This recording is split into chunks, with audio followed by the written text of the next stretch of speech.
I'm from Italy. I'm from a town it's called Formia.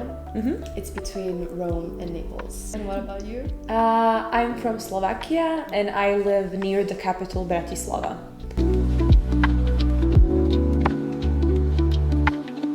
Specifically work in La Roche-sur-Yon. Okay. And in there I primarily work on creating some activities for kids and teenagers to teach them about European Union. Oh, cool.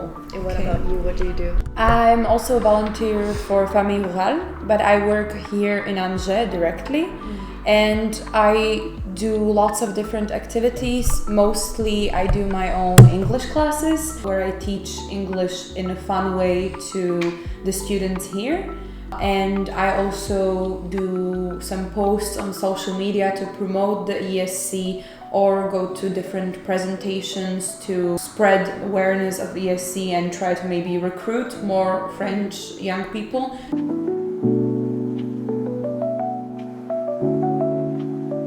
I came here in the beginning of September and my volunteering ends at the end of December. Is it similar to you? Yeah, basically it's the same thing. I just started a little bit later. I arrived here in the middle of September and I'm gonna end like in the middle of December. Yes, the bidet. Yes, I mean for me it's a huge cultural shock. It's a French creation. Yeah. Okay. And the funny thing is that you brought it to us, but then you stopped using it, and we are still using it till this day. So you have the bidet. Any other culture shocks? I mean the food, the way you eat your food with, for example, like bread and butter. For example, in Italy we don't use butter that much. You don't use olive oil for almost everything. Yes, olive oil. Yes. Yeah, that was actually a shock for me too. Is you put butter in pasta. Oh, sorry. But it's still strange even for me that you put butter instead of oil on the pasta. Oh. And I'm not even Italian, but it is a little bit strange for me. Do you have any like more positive ones? People are very nice. Okay. Do you know that there's a stereotype about French people not being very Yes, I know. Nice? Yes. And, okay. And so when I came here, I kind of had like I confessed that I had this stereotype. You had the stereotype that French people are like arrogant. Yeah, arrogant. Yeah. But no, I was actually pleasantly surprised that I actually met very nice and kind people. That's good. And that helped me, especially in the city that I live in the office. And so having that welcome, the warm welcome, very like truly made me start this experience in a different way. Okay, Again, that's very good. With a different spirit. Okay, that's very good then. That you also had this experience. Yes. And you? The positive ones or negative Oh, ones? Then I'll start with the negative since you said it. I think for me, the biggest shock would be the English level. Because when I got here, I didn't speak almost anything, like any French. I didn't know I would need it as much as I needed.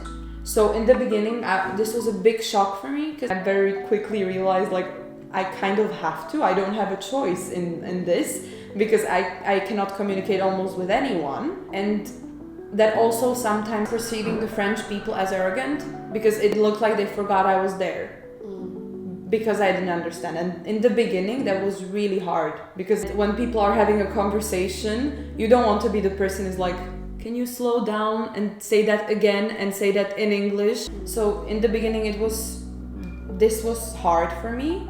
And also, I really didn't understand why the level of English here is so low in general. But here actually does come the positive side of it, and it's a similar experience to you. I've had so many people around me being so supportive. Like, I've had instances where I said one sentence in French, and I've had unknown vendor at the bookstore be like, oh, you're doing so great. So it was something that was very hard in the beginning to kind of accept and to kind of not feel so frustrated and lost. But I've also had really nice experiences because of it. Like, people have been really supportive.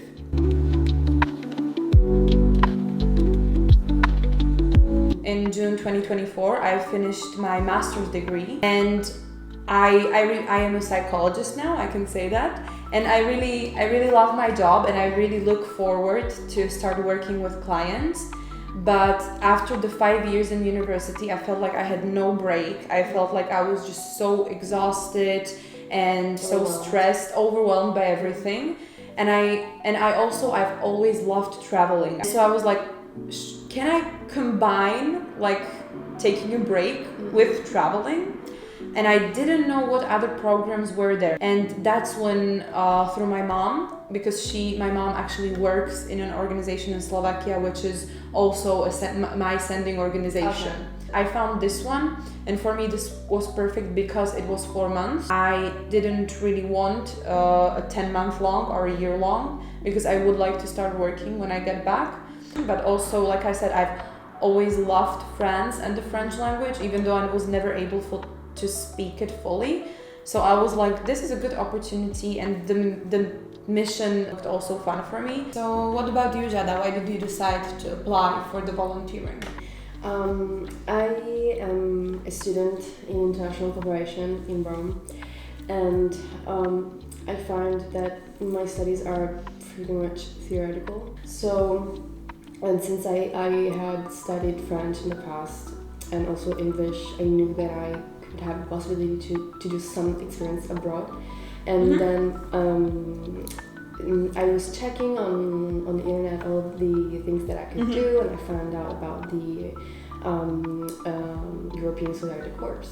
And I thought it was a good fit because of the fact that I could, first of all, go to another country, and that was something that I could do and that I wanted to do.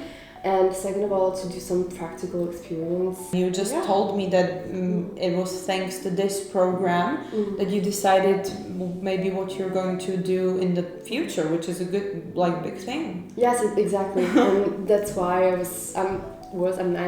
am so happy to have participated, and I really don't want it to finish because of the fact that I love my job and what I do in the office every day.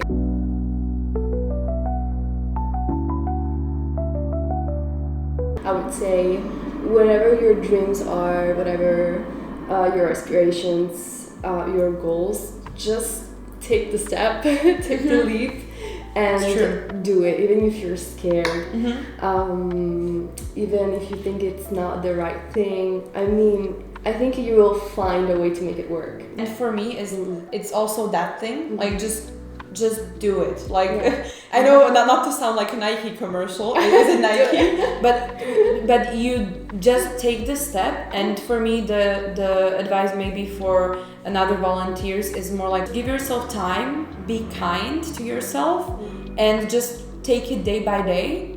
And another advice is just, if you think you want to talk to someone, go and talk to someone. And if you want to make friends, you have to make the effort. So that would be for me.